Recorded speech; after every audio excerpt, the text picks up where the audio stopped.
It was great being on Batman.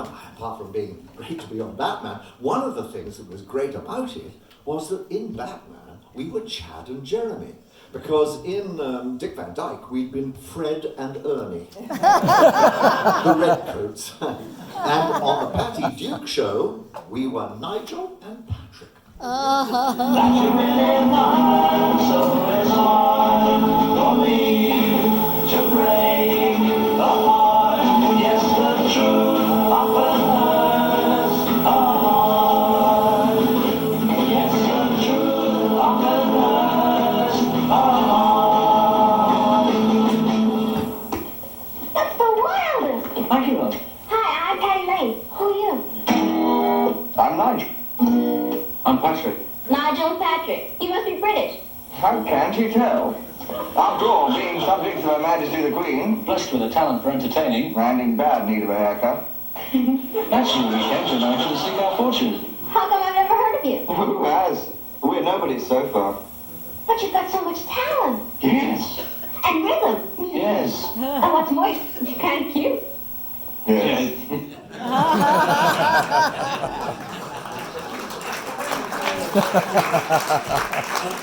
And so delightfully modest as well. It's very touching.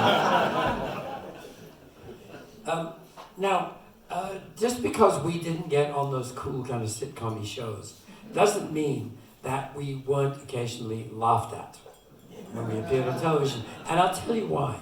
It's because when you did the variety shows, they tried, in a way generously, I suppose, to incorporate you into the body of the show. They were willing for you to come and promote the hit record you had at the time and do your song. They didn't interfere with that. But they did rope you in to the show in some other ways. And in retrospect, I think on some occasions, perhaps, we or our managers or agents or something should have said, no, we don't think that's quite right for a hip rock and roll duo such as we thought we were.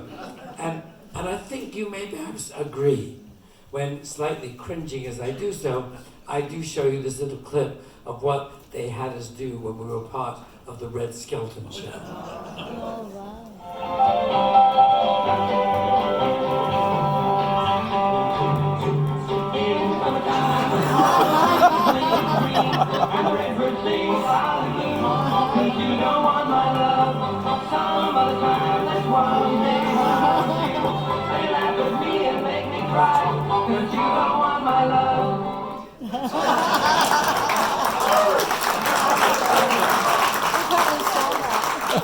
Choreography and everything.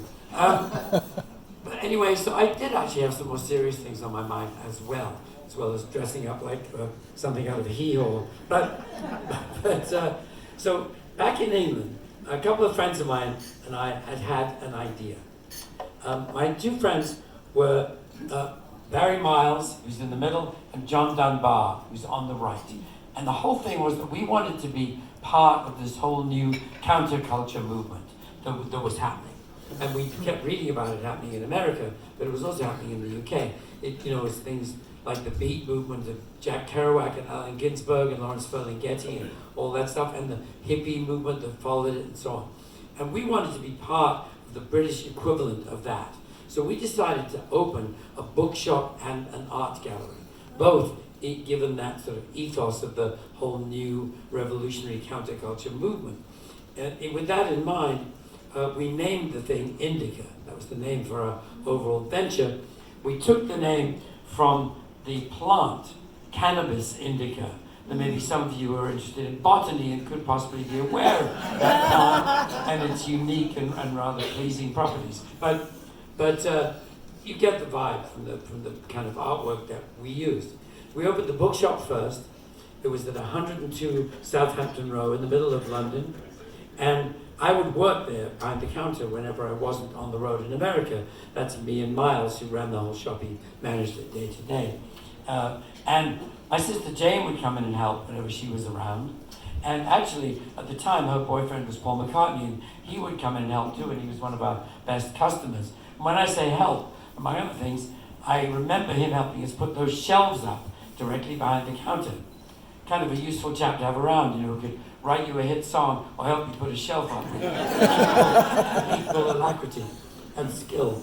And he also, actually, come to think of it, when we decided to open the art gallery, which John Dunbar was running, which opened about a month later, Paul drew for us the little map of how to get to the art galleries. He's quite good at graphic stuff.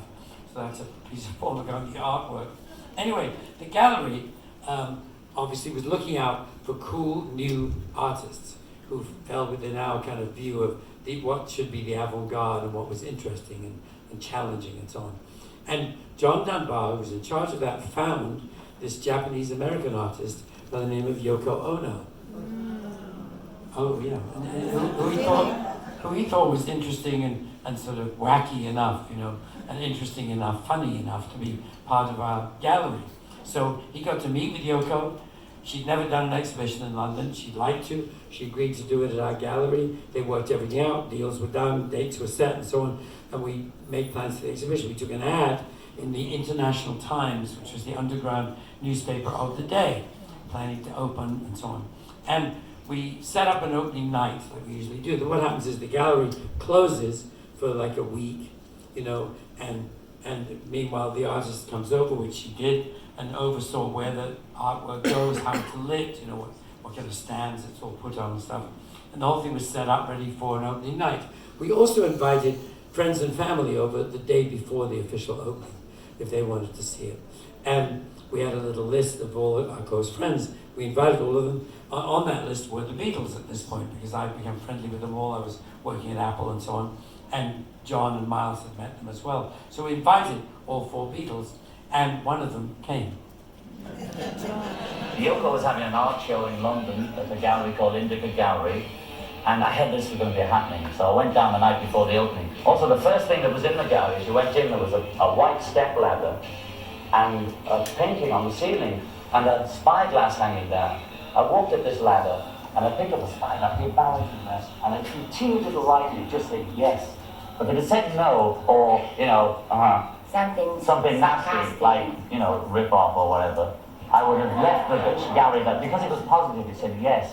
I thought, okay, it's the first show I've been to that said something, you know, warm to me. So then I decided to see the rest of the show, and that's when we met. See, now, that's very interesting. I don't mean to make you feel like guinea pigs in an experiment, but I must tell you that Jeremy and I have been doing a little sociological sort of survey of all the different responses to that little clip, because it's very interesting, because sometimes there's elements of oh, what a sweet romantic story, you know. Sometimes there's a little pause of like, but what do we think about that, which is what we got tonight somehow.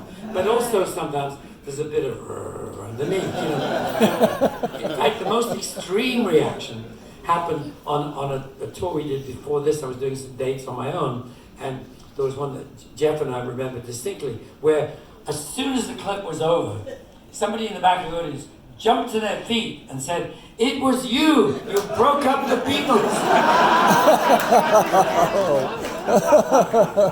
And I said, "No, I didn't." And I don't believe I did. I mean, I think Yoko was incredibly cool then. She's incredibly cool now. She was in many ways way ahead of her time, you know. And I don't blame her for the breakup of the Beatles. For a whole list of factors, most of them being business and money and a guy called Alan Clyde, all that stuff. So I think Yoko's off the hook, which means I'm off the hook. I didn't help break up the Beatles. But, well, thank you for your official approval. But that's